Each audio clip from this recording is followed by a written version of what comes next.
tidak sabar lalu mencari jalan pintas. Kesulitan ekonomi, kebetulan istrinya cakep, istrinya disuruh ngojek. Dah lu ngojek aja deh, gua nungguin setoran dah. Suami tapak di rumah. Saudara hadirin yang saya muliakan, buat sepintas memang mendatangkan materi itu mengatasi kesulitan ekonomi, tapi apakah bahagia? Walaupun rumah bisa jadi besar, perabotan bisa serba lebih lengkap dan ada, tapi apakah semuanya mendatangkan bahagia? Sementara suami kehilangan rasa cemburunya, dan dalam agama itu disebut dayus. Dayus, suami yang tidak punya rasa cemburu kepada istrinya. Dan orang dayus kayak begitu haram mendapat bau sorga. Bau sorga saja tidak dapat, apalagi masuk ke dalamnya. Ya tapi juga jangan lantas mentang-mentang harus cemburu sama istri, overacting. Suaminya nawar sayuran, laki pulang ngomel, lu pacaran ya sama tukang sayur. Itu juga over, saudara-saudara. Kesulitan ekonomi diatasi dengan sabar. Sabar dalam arti berusaha dengan tidak mengambil jalan pintas, berusaha tetap berada di jalan yang diridhoi oleh Allah. Ini yang jadi problema ini rumah tangga sekarang ini, kesulitan ekonomi, di mana lapangan kerja sulit, di mana persaingan hidup tajam, sedangkan kita hidup ingin seperti orang lain. Kita mudah gelap mata, mudah picik pandangan, mudah sulit pertimbangan, lalu mengambil jalan pintas. Kadang menjual akidah, menjual keimanan. Kebetulan penderingan kering, ada yang nawarin beras 3 liter sama supermi 2 bungkus. Hari Minggu diajak ke gereja mau. Itu iman kena beras 3 liter telap. Kesulitan ekonomi, saudara-saudara. Sehingga Imam Ali pernah berkata, kadal fakru ayyakuna kufron. Kemiskinan memang mudah membawa orang kepada kekafiran, kepada perbuatan-perbuatan yang bisa mengundang kekafiran. Oleh karena itu dalam tamsil lain beliau berkata, kalau ada ular dan ada kemiskinan, kemiskinan yang saya getok lebih dulu, kemiskinan yang saya bunuh lebih dahulu. Karena kemiskinan mudah membawa orang kepada kekufuran. Bagaimanapun sulitnya ekonomi yang dihadapi dalam rumah tangga, percayalah satu saat jalan keluarnya mesti ada. Mesti ada. Jangan sampai mengambil jalan pintas yang membuat kita keluar dari jalan yang ditinjau dari segi kemasyarakatan pun mendatangkan aib, ditinjau dari kehormatan berkeluarga pun mendatangkan nista, ditinjau dari segi ekonomi pun barangkali tidak akan mendatangkan kelimpahan materi. Jalan pintas pada umumnya, saudara-saudara, hanya memberikan kenikmatan yang sekejap. Dan apalah itu artinya kalau harus mengorbankan kesenangan yang abadi dan kekal. Kadang-kadang mengorbankan anaknya sendiri, anaknya dikomersilkan. Pokoknya siapa yang nyamper lu berangkat aja dah. Asal pulang neng-teng pisang sama jeruk sebongsang, orang tua udah anteng aja udah. Saudara hadirin yang saya muliakan, setiap kita selalu berhadapan dengan kesulitan. Karena itu rumah tangga yang bertujuan mencapai mardhatillah, mereka sabar dalam menghadapi kesulitan. Tidak ada beras, puasa saja, puasa sunnah. Puasa sunnah, lapar tapi ada pahalanya, daripada tidak puasa lalu ngegerundel. Brengsek Tuhan, gue sembahyang melulu lapar juga. Sudah lapar tidak berpahala. Bukankah Rasulullah sendiri kalau pulang ke rumah Aisyah lalu berkata, ya Humairah, ada makanan hari ini? Ada makanan yang enggak ada bang. Alhamdulillah, kalau begitu saya puasa. Pulang dari mana-mana perut lapar, mau makan tidak ada makanan, bukan marah, bukan ngamuk, puasa. maka boleh puasa sunnah niatnya udah siang, jam 10, jam 11, asal dari pagi belum makan apa-apa. Niatnya jam 10 sah, dengan catatan dari pagi belum makan apa-apa. Jangan sudah sepiring setengah baru niat, itu lain. Itu ngojek namanya itu. Pengertian dalam kesulitan. Satu malam beliau pulang dari masjid agak larut. Habis ngajar banyak yang bertanya. Ketuk pintu, Assalamualaikum. Assalamualaikum. 3 kali beliau memberi salam, tidak ada jawaban, tidak dibukakan pintu. Rupanya istri beliau lelah bekerja di waktu siang, tidurnya pules benar. Marahkah Rasul? Tidak. Beliau gelar sorban, tidur di depan pintu. Asraful anbiya wal mursalin ini, Rasul termulia ini, karena menghargai istrinya, tidur di depan pintu. Sampai Aisyah bangun sepertiga malam, terkejut buka pintu, suaminya ada di depan pintu. Beliau bangunkan. Ketika dibangunkan, Rasul lebih dulu berkata, maaf sayang, saya pulang terlambat. Sudah nggak dibukain pintu, tidur di depan, dibangunin, beliau duluan yang minta maaf. Pengertian. Kalau emosi, memang nggak dibukain pintu, tidur di depan. Begitu dibukain, yang enak kita tunjuk jidatnya.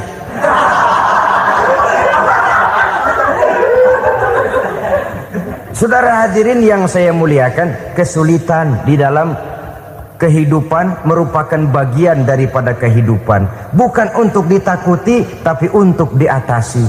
Bukan untuk dihindarkan, tapi dicarikan jalan keluarnya. Hadapilah kesulitan dengan baik sangka kepada Allah, dengan lapang dada, dan dengan tetap bersabar menghadapinya. Kenapa? Karena tujuan kita mendirikan rumah tangga, mencapai ridho Allah.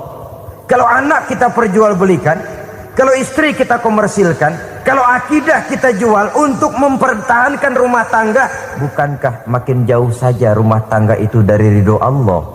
Ini tujuan utamanya. Yang ketiga,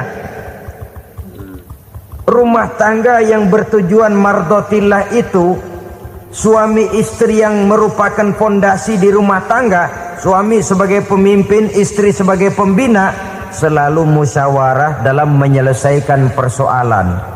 Walaupun istri ditakdirkan sebagai pemimpin dan suami sebagai pemimpin dan istri yang dipimpin, tapi agama menganjurkan musyawarah.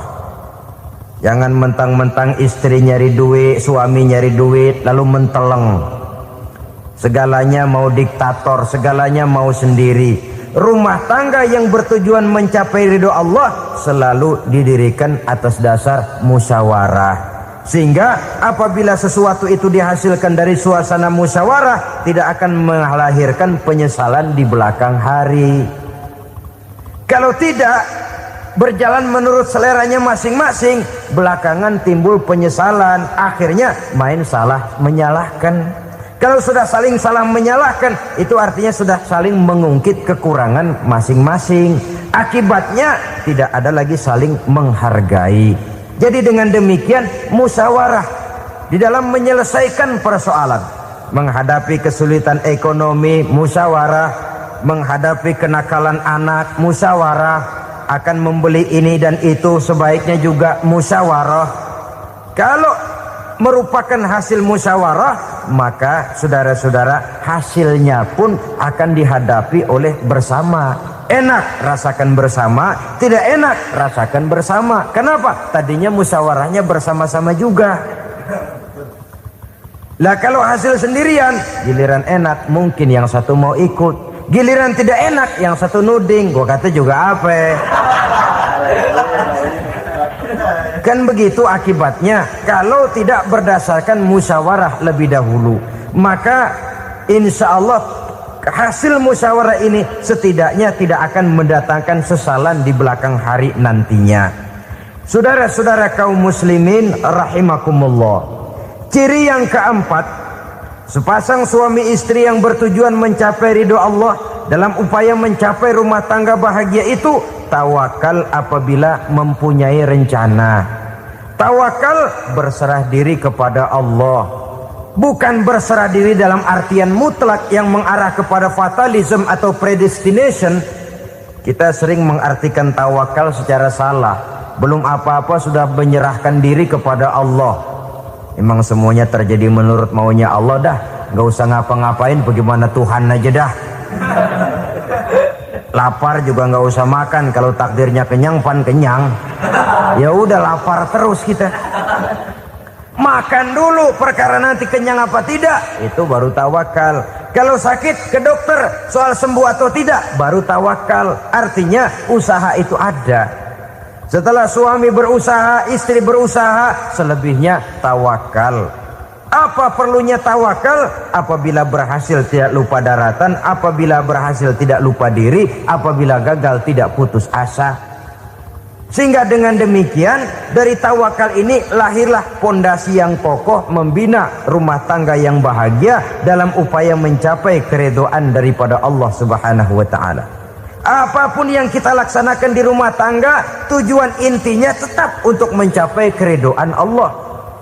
Beli kendaraan untuk mencapai ridho Allah, lalu dipakai ngaji, dipakai ke masjid dan sebagainya. Beli peralatan rumah tangga untuk mencapai ridho Allah. Mendidik anak untuk mencapai ridho Allah, membantu keluarga untuk mencapai ridho Allah, dan begitu selanjutnya. Tawakal apabila mempunyai rencana. Kemudian cirinya yang kelima, suami istri yang bertujuan mencapai ridho Allah selalu mempererat silaturahmi. Sebab seperti sudah saya sampaikan pada pertemuan terdahulu, dalam berumah tangga itu ada orang tua, ada mertua. Itu cuma perbedaan istilah, tapi hakikatnya adalah sama. Jangan karena perbedaan istilah lalu menyebabkan kita berbeda sikap. Kalau sudah berbeda sikap, tentu akan melahirkan perasaan yang tidak simpatik. Sebaiknya suami istri kalau sudah berumah tangga, jadikanlah orang tua tempat cerita yang enak saja. Yang tidak enak telan berdua, yang pahit rasakan berdua. Kesusahan dan kesulitan atasi berdua. Giliran enak ngomong sama orang tua, giliran senang cerita sama mertua.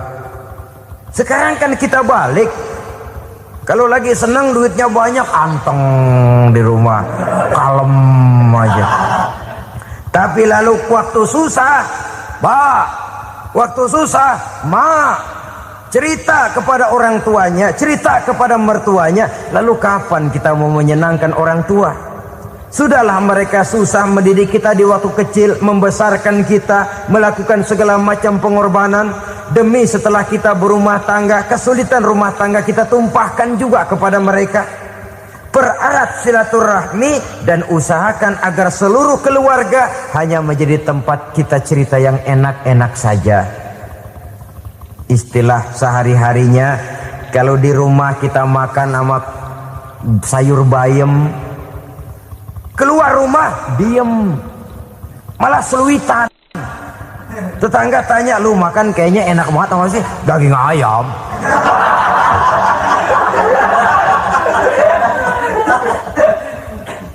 Lalu tetangga kan akan berbisik, itu makannya tuh orang enak bener ya, rumah tangganya tiap hari makan sama daging ayam. Biarlah paling kurang itu jadi doa, daripada kita makan sama kangkung lalu ribut ngomel di mana-mana. Gua kesel banget sama bini gua.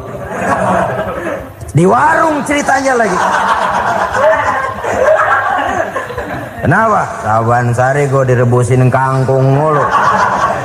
Brengsek. Di warung cerita ada RT, ada RW. Gara-gara makan sama kangkung se-RT tahu. Akhirnya mungkin kalau kita berangkat orang hitung dari jauhan, lihat kangkung liwat gitu.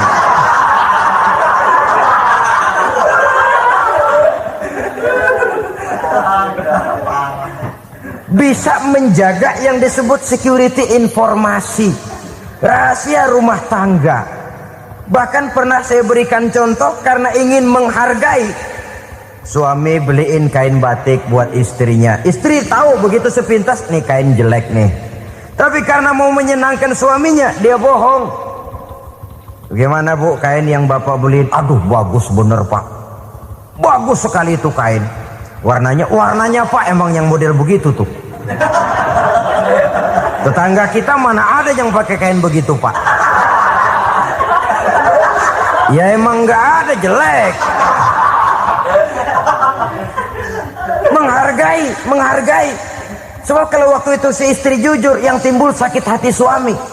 Bagaimana bu kain yang saya beliin? Goblok lo. Kain begitu dibeliin di pasar juga banyak 1.400, campur odol lagi. Sudahlah, suami punya niat baik, sampai rumah digoblok-goblokin, tidak ada lagi rasa saling menghargainya. Begitu pentingnya mempererat silaturahmi ini, sampai Nabi berpesan, isnani la yanzurullahu ilaihima yaumal qiyamah qati'ur rahim wa jarus su. Ada dua golongan manusia yang di akhirat nanti tidak akan dilihat oleh Allah, tidak akan diopeni oleh Allah, didiemin aja. Siapa mereka? Pertama, orang yang suka memutuskan silaturahmi. Yang kedua, tetangga yang jahat dengan tetangganya.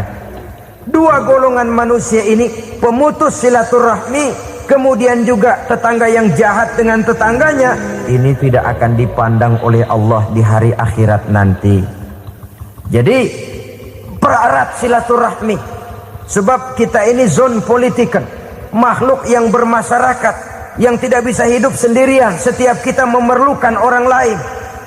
Kita disebut kaya karena ada yang miskin. Kita disebut alim karena ada yang awam. Kita disebut berkuasa karena ada rakyat jelata. Tanpa rakyat tidak ada penguasa. Tanpa yang miskin tidak ada orang kaya. Kalau tidak ada yang jelek, siapa yang bilang cakep? Karena ngimbangi. Saudara hadirin, atas dasar ini mestinya kita selalu bersyukur dalam segala posisi. Tidak lalu salah terima kepada karunia yang diberikan Allah kepada kita. Saudara hadirin yang saya hormati, pererat silaturahmi, jadikan orang-orang tua kita tempat kita cerita yang enak-enak saja. Yang tidak enak, telan sendiri, usahakan sendiri, carikan jalan keluarnya sendiri. Setidaknya ya diam sajalah. Kalau belum bisa membalas budi baik orang tua, setidaknya jangan menyakiti hati orang tua kita. Sudah lelah dan payah dia mengasuh kita, membesarkan kita, merawat kita, demi setelah kita berumah tangga, seluruh kesulitan kita bawa lagi kepadanya. Karena itu buat para istri juga ini perhatian. Kalau dimarahi suami, jangan cepat-cepat pulang ke rumah orang tuanya. Nggak boleh diomelin dikit, main buntal aja. Gua pulang dah. Pulang. Sampai sana cerita habis-habisan, dikucek kejelekan suaminya. Nanti 2-3 hari balik aja lagi. Kan nggak lucu jadinya. Saudara hadirin, begitu juga suami. Mencaci maki habis istrinya, 2-3 hari baik aja lagi. Konyol, istrinya sudah dicaci maki habis-habisan, dijeleki leluhur-leluhurnya, 2-3 hari baik lagi. Mesraan lagi. Kata bininya dalam hati, gua lu jelekin juga, lu pakai juga, payah.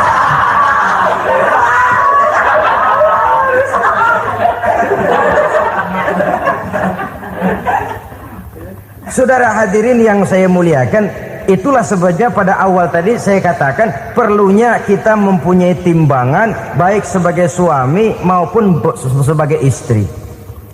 Nah, dari mempererat silaturahmi ini akan terjalin rasa kekeluargaan.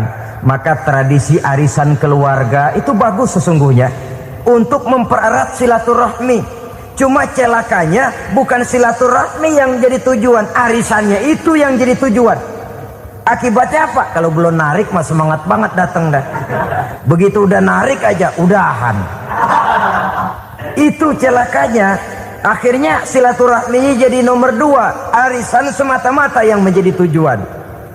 Sesungguhnya itu bagus untuk mempererat silaturahmi. Karena kalau kita dengan kita sesama saudara sudah tidak saling mau mengenal, bagaimana dengan anak-anak kita? Bagaimana dengan cucu-cucu kita? 2-3 generasi yang akan datang tentu akan lebih saling tidak mengenal lagi. Baiklah ya, yang keenam, suami istri yang bertujuan untuk mencapai keridhaan Allah itu selalu berusaha tolong menolong di dalam kebajikan. Sebab Allah pesankan itu di dalam Al-Maidah ayat 6, wa ta'awanu 'alal birri wat taqwa wala ta'awanu 'alal itsmi wal 'udwan. Bertolong-tolonganlah kamu di dalam kebaikan, di dalam bertakwa kepada Allah. Jangan bertolong-tolongan di dalam maksiat, di dalam dosa, dan di dalam usaha yang menimbulkan permusuhan. Kalau suami marah kepada seseorang, istri jangan ngipasin. Oh bang, yang begitu mah dibayain tuman. Bu, udah habisin aja dah. Anak-anaknya marahin sekalian. Ngipasin. Istri kesel sama tetangganya, suami ngipasin. Emang tuh tetangga kita, hahu.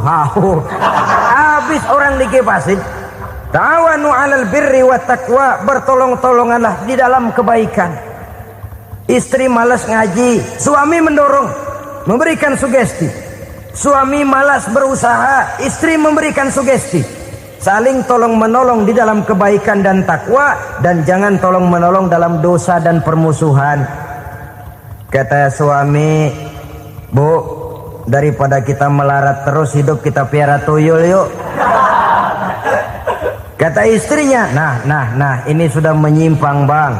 Bersabarlah, bagaimanapun insya Allah kita tidak akan mati kelaparan. Piara tuyul itu nanti jadi pindah akidah, merusak iman, berteman dengan setan. Apalah artinya kekayaan dan kesenangan sebentar kalau harus mengorbankan kekayaan dan kesenangan yang abadi.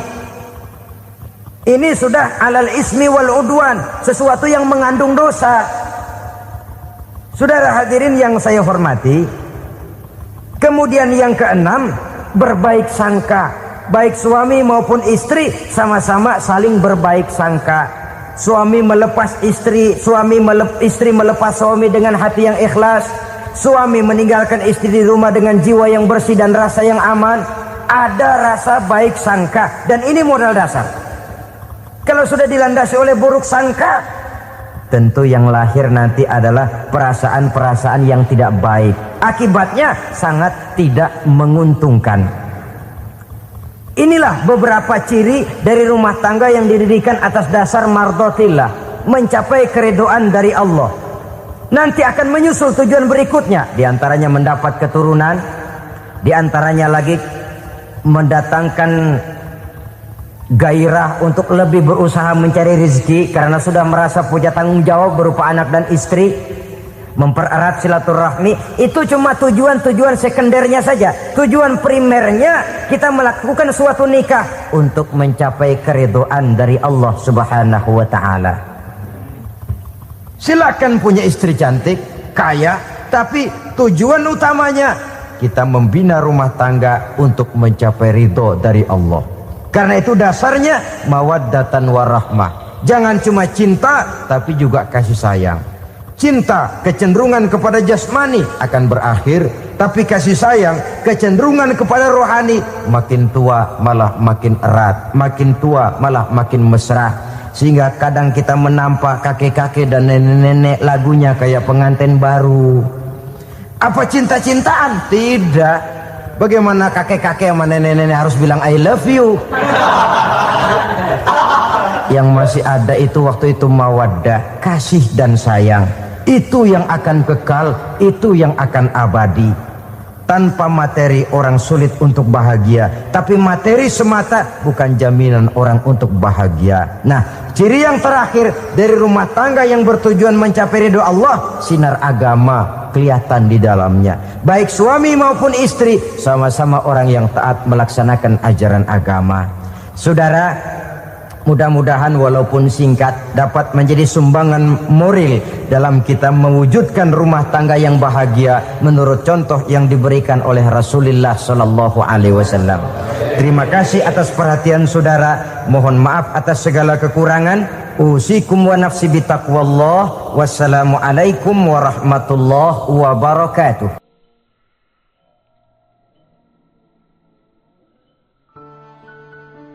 Assalamualaikum warahmatullahi wabarakatuh.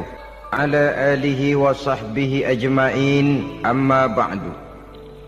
Saudara-saudara kaum muslimin rahimakumullah.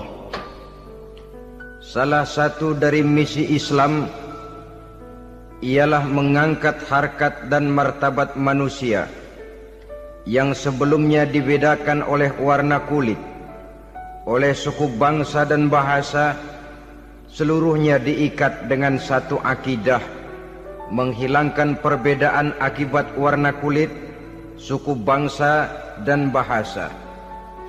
Termasuk dalam upaya itu betapa Islam telah mengangkat harkat dan martabat kaum wanita. Maka pada pertemuan kali ini kita akan membicarakan tentang peranan wanita sepanjang pandangan agama.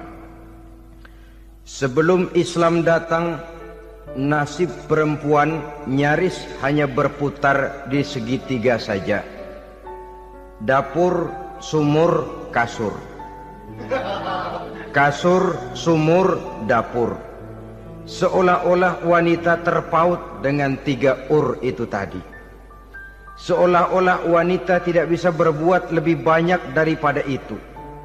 Bahkan di tengah masyarakat jahiliyah, bayi perempuan mendatangkan aib sehingga mereka lalu dikubur hidup-hidup.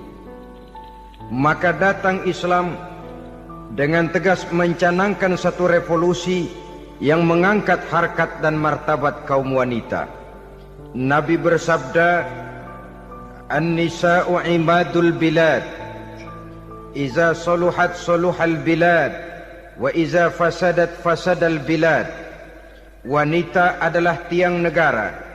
Jikalau baik wanita, baiklah negara. Jikalau rusak wanita, hancurlah negara. Dalam berbagai ayat Al-Quranul Karim menjelaskan tentang wanita dan peranannya. Al-Quran bercerita tentang Siti Hawa.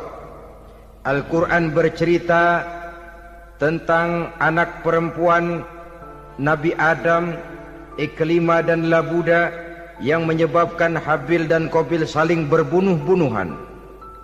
Al-Quran menceritakan bagaimana ibunya Nabi Musa mendapat wahyu untuk menghanyutkan anaknya di hilir sungai Nil. Al-Quran bercerita tentang Siti Maryam, ibu daripada Nabi Isa. Al-Quran bercerita tentang 2 putri Nabi Yusuf, yang akhirnya salah satunya menjadi istri daripada Nabi Musa. Pun Al-Quran bercerita tentang Ratu Balkis, seorang wanita yang menjadi penguasa di negeri Sabah, yang demikian besar pengaruhnya dan wawasannya. Dan banyak lagi Al-Quran menceritakan keadaan kaum wanita, sampai-sampai dalam Al-Quran ada satu surah yang dinamakan surah An-Nisa. Ini seluruhnya berarti bahwa Al-Quran telah menempatkan kaum wanita dalam satu posisi yang mulia dan terpuji. Al-Quran memberikan emansipasi, bahwa wanita berhak mengejar kemajuan sebagaimana halnya kaum laki-laki. Tetapi sungguh pun demikian, Al-Quran tetap memberikan batasan-batasan sepanjang emansipasi itu tidak bertentangan dengan kodrat kewanitaan itu sendiri. Kalau persamaan dan kemajuan, kalau emansipasi dan hak asasi sudah tidak sesuai lagi dengan kodrat kewanitaan, pada akhirnya bukan mengangkat harkat dan martabat kaum wanita, justru malah merendahkan derajat dan martabat kaum wanita itu sendiri. Seperti sebagian besar wanita ini, mereka berteriak menuntut tentang persamaan hak, tapi mereka melupa apa batasan daripada persamaan hak itu sendiri. Sesungguhnya Islam dengan segala konsepsinya yang mengangkat martabat kaum wanita itu memberikan keleluasaan kepada kaum wanita untuk maju bersama laki-laki sepanjang tidak menginjak-injak kodrat kewanitaan itu sendiri. Kalau sudah sampai kepada menginjak kodrat kewanitaan, maka akan merendahkan martabat kaum wanita. Sebab apa? Secara fisik dan psikis, agaknya memang laki-laki sudah ditakdirkan oleh Allah untuk menjadi pembimbing bagi kaum wanita. Walaupun tidak tertutup kemungkinan wanita tampil sebagai pemimpin, tetapi dari segi fisik biologis misalnya, laki-laki itu diciptakan kekar, kuat, untuk memikul dan melaksanakan tugas-tugas yang berat. Sedangkan perempuan pada umumnya adalah lembut, ayu, lemot, denok, geboy, dan lain sebagainya. Maka kalau kita baca sejarah, Allah itu belum pernah mengutus rasul perempuan. Semua rasul laki-laki. Sebab apa? Secara fisik biologis tugas kerasulan lebih dimungkinkan oleh seorang laki-laki. Tugas rasul itu berat. Kadang-kadang perang, dicaci maki, berhadapan dengan ujung tombak, ujung pedang dan lain sebagainya. Makanya seluruh rasul laki-laki, dan Allah belum pernah mengutus rasul perempuan. Dari segi lain, perempuan itu banyak terhalang untuk melaksanakan ajaran agama. Misalnya 1 minggu dalam sebulan perempuan itu terkena cuti khusus, mengalami masa menstruasi, tidak sholat, tidak puasa, tidak melaksanakan ajaran agama yang tidak dibolehkan pada saat menstruasi itu. Kalau ada rasul perempuan, lalu saat malaikat akan menyampaikan wahyu, kebetulan rasulnya sedang wah, itu bisa balik lagi malaikat Jibril ke langit itu. Mau turun nyampein wahyu, balik lagi ke atas, ditegur, kenapa balik lagi Jibril? Rasulnya lagi head.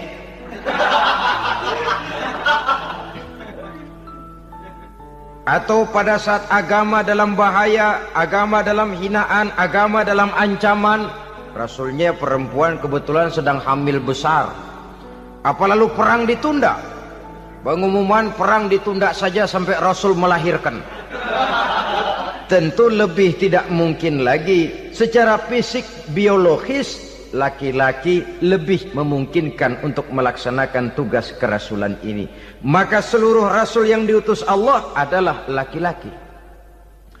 Saudara hadirin yang saya muliakan, sungguh pun demikian, Islam itu mengangkat martabat wanita sedemikian tinggi sebagai tiang negara yang menentukan jatuh dan bangunnya negara, yang ikut mewarnai bahkan menjadi warnanya suatu negara. Walaupun peranannya memang tidak begitu kelihatan, tapi sesungguhnya amat sangat menentukan.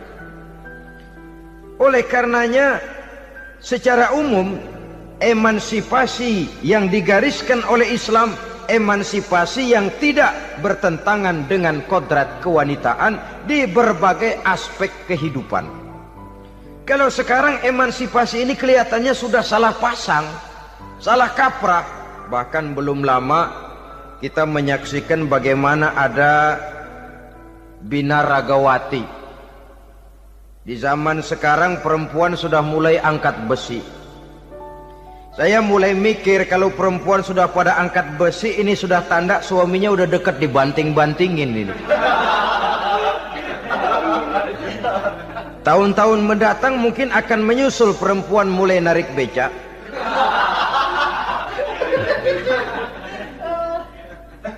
Nampaknya kan sudah tidak lagi mengindahkan kodratnya sebagai wanita. Ada olahraga yang hanya pantas dikerjakan oleh laki-laki. Oleh karena itu pada kesempatan ini kita akan mencoba melihat peranan wanita dari berbagai dimensinya. Yang pertama, peranan wanita sebagai istri. Adalah Rasul memilih istri pertamanya Sayyidatuna Khadijah radhiyallahu anha. Kalau pilihan utama beliau pertama kali nikah dengan Siti Khadijah, jelas itu pilihannya bukan karena kecantikan. Kenapa? Beliau nikahi Siti Khadijah dalam usia 40 tahun Khadijah dan 25 tahun Rasul. Statusnya janda pula. Kalau beliau seorang pemburu kembang, pemburu bunga, kenapa mesti nikah dengan janda berumur 40 tahun? Sedangkan beliau waktu itu masih berumur 25 tahun. Apa sasaran utamanya? Bisa kita lihat nanti. Setelah beliau diangkat menjadi Rasul, ternyata Khadijah lebih daripada seorang istri, beliau masuk ke dalam staf Nabi. Orang lain beliau belum beriman, beliau malah beriman lebih dahulu sebagai perempuan pertama yang masuk Islam.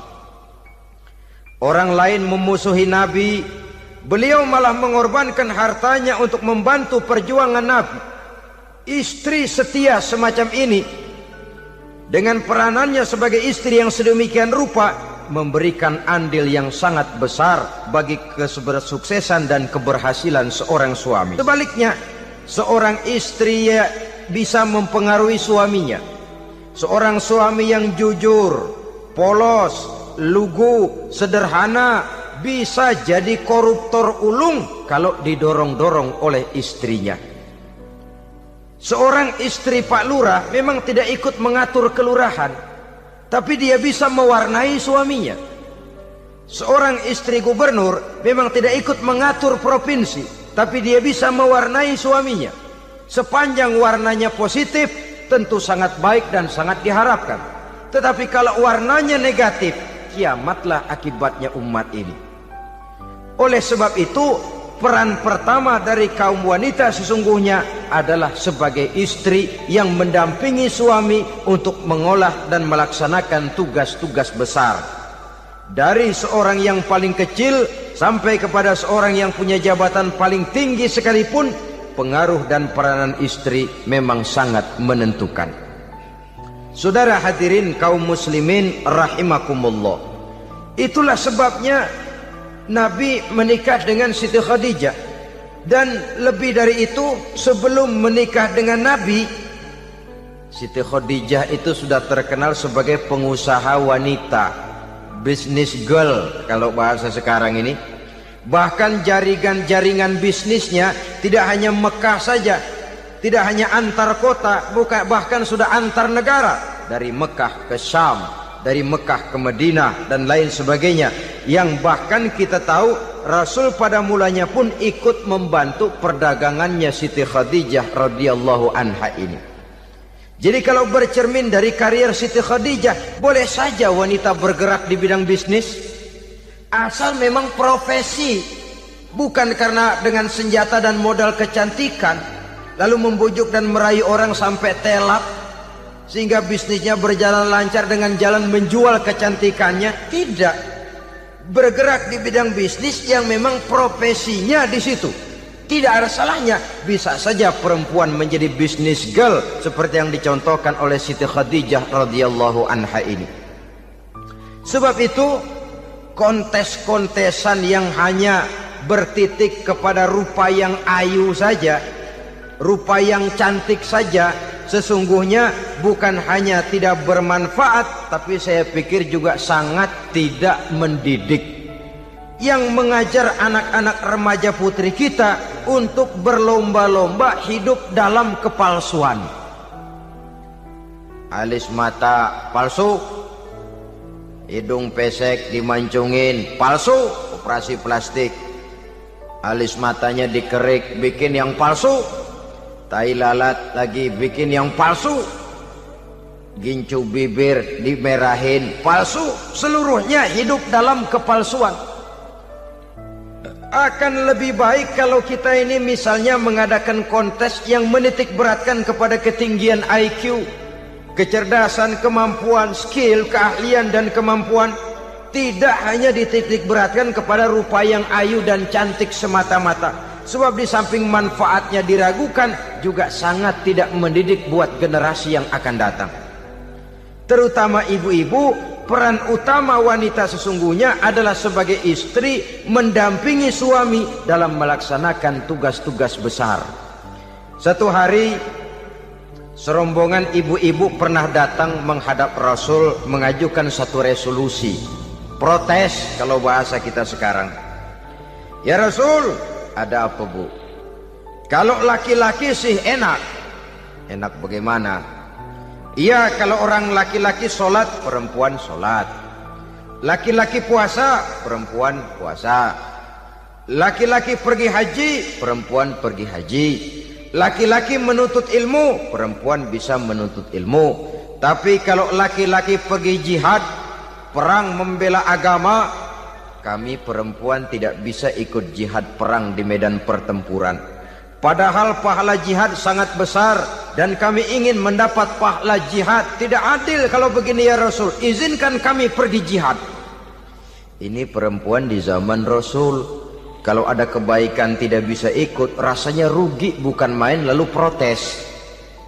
Apa jawab Rasul? Beliau senyum. Ibu-ibu jangan khawatir, walaupun ibu-ibu tidak maju ke medan perang, ada ibadah yang pahalanya sama dengan pahala jihad itu. Apa ya Rasul? Beliau menjawab, jihadukunna fi baitikunna. Jihadnya ibu-ibu, jihadnya kaum wanita adalah di rumah tangganya sebagai istri. Memasak makanan suaminya, mencuci pakaian istrinya, mengasuh, merawat dan membesarkan anak-anaknya, itu seluruhnya bagian daripada ibadah yang pahalanya tidak kurang dengan pahala jihad. Kenapa? Al-Quran itu memberikan sesuatu sesuai dengan kedudukannya. Kalau perempuan pergi perang jihad membela agama, musuhnya laki semua, kayak apa perangnya? Itu musuhnya bisa nggak mau pakai pedang, perangnya udah gulat aja udah. Sehingga Rasul lalu memberikan satu jalan keluar yang membuat wanita-wanita itu lega. Jihadukunna fi baitikunna. Ibu-ibu sih tidak usah khawatir, jihad ibu adalah di rumah tangga ibu-ibu semua. Sejak bangun tidur sampai tidur kembali, nyaris kaum ibu itu 24 jam pekerjaannya. Sebagai istri, dia melaksanakan jihad di rumah tangganya. Peranan wanita yang pertama adalah sebagai istri, yang walaupun tidak kelihatan dan menonjol seperti halnya laki-laki, tapi sangat mewarnai, bahkan menjadi warna dari tugas apapun yang dihadapi oleh suaminya. Dulu ada seorang orator, kalau pidato hebat bukan main. Kalau dia bernada gembira, semua orang senyum. Kalau dia bercerita tentang sesuatu yang sedih, satu masjid orang nangis. Orang tanya kepadanya, Pak, bisa pidato begitu hebat, siapa yang bikin? Ya saya sendiri. Istrinya dari belakang bilang, tidak, yang bikin pidatonya hebat saya. Kata suaminya, mana bisa, saya, kata istrinya. Kalau saudara tidak percaya, tunggu Jumat depan, dia khutbah Jumat, saya akan bikin khutbahnya tidak hebat, kata istrinya. Sudah hari Rebo, siap-siap mau bikin konsep khutbah, baru mau nulis, datang istrinya, Bang, tolong pegangin anak, saya mau ke warung. Mau bikin konsep lagi, kata istrinya, Bang, tolong ini, tolong itu, tolong ini. Sampai mau berangkat khutbah Jumat, khutbah belum selesai dibikin. Begitu naik mimbar, kehabisan bahan. Sudah 10 menit masih ama ba'du. Ini yang dengar heran, ini orang kok bicaranya bisa cuma amat sama badu saja. Di situ kelihatan saudara-saudara betapa peran serta istri yang walaupun tidak kelihatan oleh pandangan mata yang zahir, tapi teramat sangat menentukan. Sekali lagi, tidak ada seorang suami bisa sukses jadi apapun dia tanpa peran serta istrinya di rumah. Tidak ada kemajuan yang bisa diperoleh kalau tidak karena peran serta istrinya di rumah. Tidak ada kesuksesan yang bisa diraih tanpa keikutsertaan daripada istrinya di rumah. Walaupun suaminya yang dikenal orang, suaminya yang dipuji orang, suaminya yang disanjung orang, bagian besar tetaplah saham dan andil daripada istrinya yang di rumah itu. Ini makna an-nisa imadul bilad. Wanita adalah tiang negara. Jikalau baik wanita, baik negara. Jikalau rusak wanita, hancur negara. Karena wanita, negeri Sabah menjadi terkenal, tentram, aman, wawasan politiknya luas. Seorang semacam Cleopatra bisa menaklukkan Julius Caesar. Dan begitu selanjutnya. Banyak cerita-cerita betapa wanita yang berperan di belakang layar ini bahkan bisa menggoyangkan negara. Bahkan yang paling dekat saja contoh dengan kita, Senator Gary Hart. Saudara masih dengar tentu itu, betapa harus terpaksa mengundurkan diri dari pencalonan presiden Amerika karena kasusnya dengan Donna Rice itu, dengan hostess itu.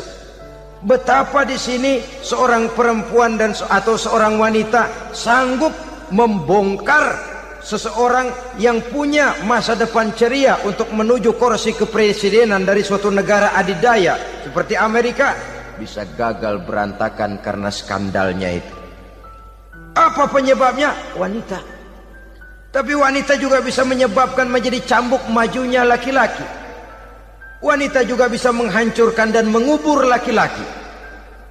Saudara hadirin yang saya muliakan, ia memang kelihatannya makhluk yang lemah, tapi di balik kelemahannya itu sesungguhnya dia bisa menelan laki-laki yang bagaimanapun besarnya. Saudara-saudara kaum muslimin rahimakumullah, terutama ibu-ibu yang saya hormati, jadi peranan yang pertama wanita sebagai seorang istri. Yang kedua, wanita sebagai ibu.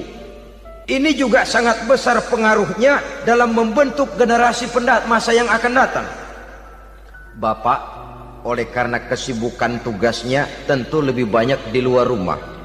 Yang nyaris 24 jam di rumah itu ibu. Bagaimana dia merawat anaknya, bagaimana dia menaruh perhatian terhadap anaknya, bagaimana ia melimpahkan kasih sayang kepada anak-anaknya, akan membentuk kepribadian anak dan artinya membentuk generasi yang akan datang. Kalau seorang ibu sudah cuek-cuek saja kepada anaknya, padahal Quran mengatakan al-jannatu tahta aqdamil ummahat, surga di bawah telapak kaki ibu. Hadis ini bisa kita artikan macam-macam. Pertama, anak tidak akan mendapat kebahagiaan tanpa ridho daripada ibunya. Kedua, ibu adalah wanita agung yang harus ditaati. Ketiga, neraka atau surga anak bergantung kepada ibu, bagaimana dia mewarnai anak. Kalau ibunya cuek-cuek saja sama anaknya, dan sering jadi contoh klasik, kalau anak ayamnya beduk maghrib belum pulang, satu RT dicariin, hansip diundang, kalau perlu dan ramil dilaporin. Tapi kalau anak gadisnya jam 12 tengah malam belum pulang, ibu tenang saja Pak. Tidak tergerak dan tidak tertarik hatinya. Ya tentu tidak semua. Kalau sudah begitu, bukankah hakikatnya ibu sudah menciptakan neraka buat anaknya sendiri? Khalil Gibran dalam satu tamsil yang indah pernah mengatakan, kalau kita diberikan sebutir mutiara, sebutir intan, dan intan itu sebutirnya sebesar telur ayam, benda yang sangat langka dan berharga, tentu kita sayang intan atau mutiara itu. Kita jaga baik-baik, kita simpan dalam kotak, kotaknya kita kunci, kotak itu kita simpan di dalam lemari, lemarinya kita kunci lagi, lemarinya ada di dalam kamar, kamarnya pakai pintu, pintunya kita kunci lagi. Kamar itu ada dalam rumah, rumahnya pakai pintu, dikunci lagi. Kemudian rumahnya pakai pintu gerbang besar, gerbangnya juga digembok lagi. Untuk menjaga intan itu jangan sampai hilang, begitu usaha kita berlapis-lapis. Dan intan itu sudah diberikan kepada kita, kata Khalil Gibran. Apa dia? Anak-anak yang diamanahkan Allah kepada kita. Itu intan-intan mahal, itu mutiara-mutiara pilihan yang dititipkan dan diamanahkan untuk kita jaga sebaik-baiknya. Haruskah dia sia-sia di tangan kita? Haruskah dia merana jatuh di tangan ibu yang tidak punya tanggung jawab?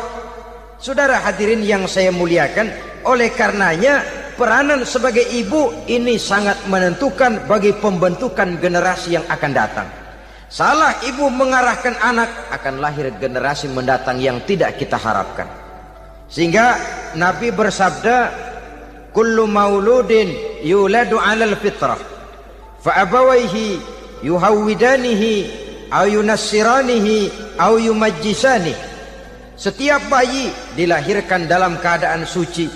Setiap bayi dilahirkan dalam keadaan bersih, tidak punya dosa.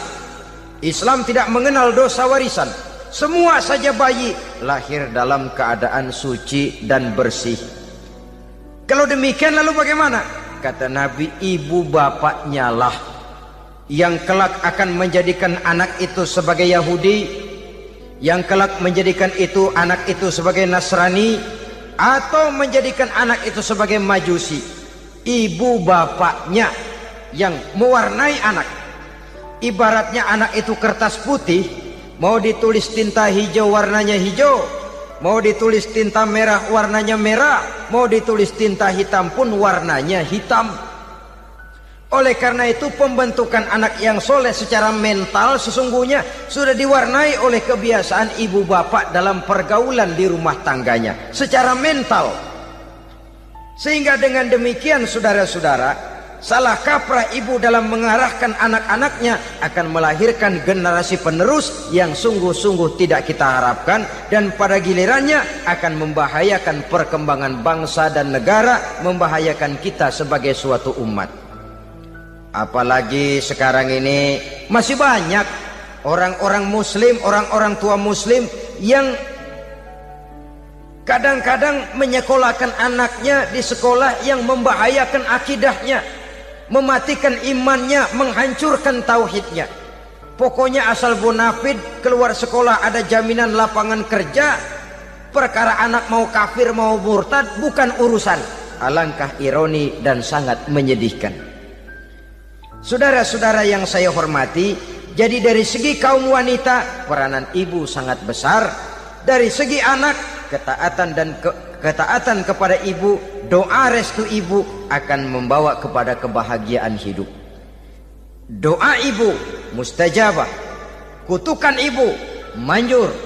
Beberapa hikayat dan riwayat menjadi contoh dan tamsil buat kita betapa tidak ada satu kebahagiaan di dunia ini yang bisa ditegakkan tanpa doa restu daripada ibu.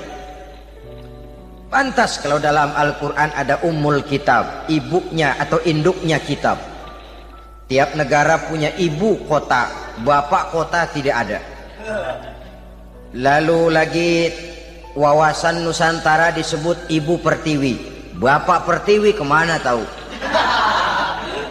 Saudara hadirin yang saya muliakan, lalu dalam peringatan hari-hari besar nasional ada yang namanya Hari Ibu. Hari bapak nggak pernah diperingati. Ada Hari Ibu, dan ibu itu pun ada Ibu Kartini, ada Ibu Dewi Sartika, dan macam-macam lagi yang seluruhnya merupakan refleksi dan gambaran betapa peranan kaum wanita di dalam kehidupan ini yang memang banyak mewarnai dan menjadi warna dari suatu kegiatan. Saudara-saudara kaum muslimin rahimakumullah, apabila yang pertama tadi kita melihat peranan kaum wanita sebagai istri, betapa ia berpengaruh besar dalam ikut menunjang keberhasilan dan kesuksesan suaminya. Kemudian pada peranannya yang kedua, wanita sebagai ibu di rumah tangga, betapa ia ikut membentuk, mempengaruhi, mewarnai dan membimbing kepribadian anak sebagai generasi penerus. Maka pada peranan yang ketiga ini kita akan melihat wanita sebagai social agent, sebagai penggerak kegiatan sosial di berbagai bidang kehidupan. Apakah itu bernama majelis taklim, apakah itu bernama perkumpulan dan yayasan-yayasan kemanusiaan, organisasi-organisasi yang bergerak di bidang pendidikan. Bahkan di zaman sekarang bukan hanya menjadi penggerak sosial, bahkan sudah banyak kaum wanita yang menggerakkan satu bangsa. Dunia mengenal Margaret Thatcher, dunia mengenal Indira Gandhi, dunia mengenal Bandara Naike, dunia mengenal Corazon Aquino, dunia mengenal Golda Meir dulu itu dari Israel. Dunia mengenal Imelda Marcos yang ambisius, tapi yang kemudian melangkah kepada jalan yang negatif dari tujuan semula. Ini bukan hanya sekedar social agent, tapi bahkan sudah mengarah kepada menggerakkan dan mewarnai suatu bangsa. Islam membuka pintu ke arah itu. Wanita duduk dan berfungsi sebagai social agent, mengurus berbagai macam perkumpulan-perkumpulan yang bertujuan kepada kebajikan, menyantuni yatim piatu, memelihara kesehatan, menyayangi binatang, memelihara kelestarian lingkungan dan lain sebagainya. Islam membukakan pintu sepanjang peranan sebagai istri dan sebagai ibu tidak diabaikan. Ini sebab yang utama. Salah seorang perempuan, kaum wanita, kalau terlalu aktif berorganisasi, terlalu aktif bermasyarakat, terlalu aktif dalam berbagai macam perkumpulan, lalu melupakan tugas utamanya sebagai istri dari suaminya, sebagai ibu dari anak-anaknya. Ibu asik rapat sana, rapat sini. Anak tidak pernah diajak rapat, akhirnya si anak bikin perkumpulan sendiri, rapat menurut versi mereka. Sehingga akibatnya yang timbul anak merasa kurang diperhatikan oleh ibunya. Ngaji bagus, tapi kalau sepanjang hari ngaji saja, suami pulang mau makan tidak ada makanan, mau berganti pakaian belum lagi diteriska pakaiannya, tentu ini melupakan fungsi yang utama. Kegiatan sosial, kegiatan di organisasi adalah jadwal kegiatan setelah fungsi sebagai istri dari suami, sebagai ibu dari anak-anak dilaksanakan dengan sebaik-baiknya. Bukan tidak baik ngaji, kalau dari ngaji ke ngaji saja. Bangun tidur ngaji, jam 7 ngaji, berangkat jam 11. Sholat zuhur berangkat ngaji lagi, pulang sore, malam ngaji lagi. Suami tidak terurus, anak-anak pun terbengkalai, rusaklah rumah tangga. Dan bukankah satu bangsa terdiri dari satu tatanan masyarakat, dan tatanan masyarakat yang paling kecil bernama keluarga. Keluarga merupakan unit dari masyarakat, unit yang terkecil, dan keluarga terdiri dari pribadi-pribadi yang merupakan bapak, ibu, dan anak-anak. Sehingga masyarakat bangsa yang baik terdiri dari masyarakat yang baik. Masyarakat yang baik tersusun dari keluarga-keluarga yang baik, dan keluarga yang baik akan muncul dari pribadi dan individu yang baik. Pribadi dan individu yang baik yang sadar mana kewajiban yang primer, mana kewajiban yang sekunder. Sebagai social agent, dia lalu mawas diri dengan tetap mempertimbangkan kodrat kewanitaannya itu tadi. Saya ikut prihatin kalau ada perempuan main sepak bola. Dan saya yakin betul kalau perempuan main sepak bola, yang nonton pasti bukan nonton bola. Ya mungkin bola juga, tapi bola yang mana? Itu wallahu a'lam. Ya dicari olahraga yang sesuai dengan kodrat kewanitaan begitu.